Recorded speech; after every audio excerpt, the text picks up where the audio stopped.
दिन के बाद, आज से 2 दिन के बाद मैं सीएम की कुर्सी से इस्तीफा देने जा रहा हूं। तो अरविंद केजरीवाल का अपनी जनता के ऊपर भरोसा है।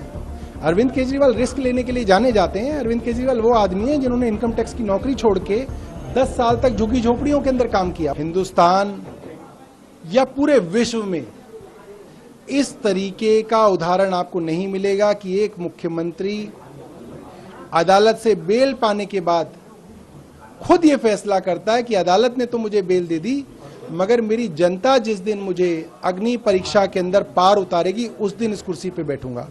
और अरविंद केजरीवाल जी ने कहा है कि मैं इन आरोपों से काफी दुखी हूं। मुझे बेईमान कहा गया, मुझे चोर कहा गया।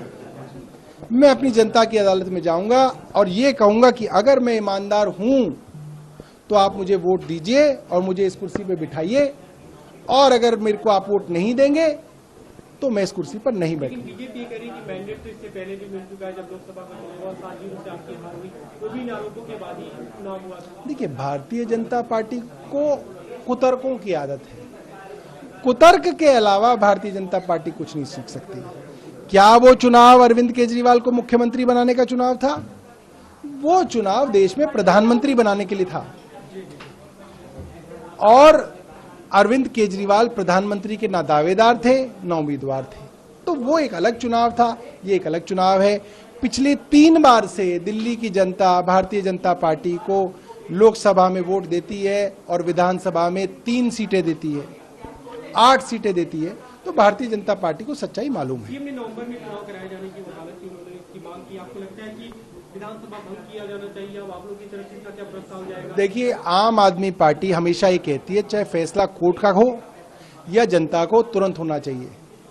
सुप्रीम कोर्ट ने भी कहा कि केंद्र सरकार और सीबीआई जानबूझ के इस फैसले को भी रोक रही है, ट्रायल शुरू नहीं कर रही है। 2 साल हो गए, अभी तक ट्रायल शुरू नहीं हुई।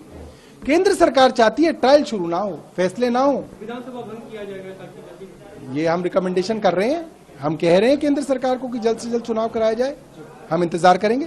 अभी मुख्यमंत्री को चुनने की जो बात है कि पीएससी की मीटिंग में सभी विधायक दल की बैठक होगी, क्या जो चुने गए विधायक या मंत्री उनके अंदर कोई मुख्यमंत्री बनेगा? देखिए, इसके बारे में अभी कोई चर्चा पार्टी के अंदर नहीं हुई है। मैं आपको ये बोल रहा हूं कि जो मुख्यमंत्री की कुर्सी है, ये कुर्सी अरविंद केजरीवाल का इंतजार करेगी, और हम विधायक, मंत्री या जो मुख्यमंत्री बने उस सबका सिर्फ एक ही ध्येय होगा कि कैसे जनता की अदालत में इस अग्नि परीक्षा को पार करके अरविंद केजरीवाल जी को उनकी मुख्यमंत्री की कुर्सी पर बिठाया जाए। कई राज्यों में ऐसा दिखा कि जो नए सीएम बने चुनाव के बाद जो परिणाम है उसके बाद परिस्थितियां काफी बदली हुई दिखी। आपको लगता है कि ऐसा कुछ आशंका? देखिए, ये तो अरविंद केजरीवाल का अपनी जनता के ऊपर भरोसा है। अरविंद केजरीवाल रिस्क लेने के लिए जाने जाते हैं। अरविंद केजरीवाल वो आदमी है जिन्होंने इनकम टैक्स की नौकरी छोड़ के 10 साल तक झुग्गी झोपड़ियों के अंदर काम किया। उन्हें नहीं मालूम था कि आम आदमी पार्टी बनेगी, वो कल को मुख्यमंत्री बनेंगे, मगर उन्होंने किया। अरविंद केजरीवाल रिस्क लेते हैं। अरविंद केजरीवाल जनता के ऊपर फैसले छोड़ते हैं। जनता जो सोचेगी वो अरविंद केजरीवाल के लिए करेगी।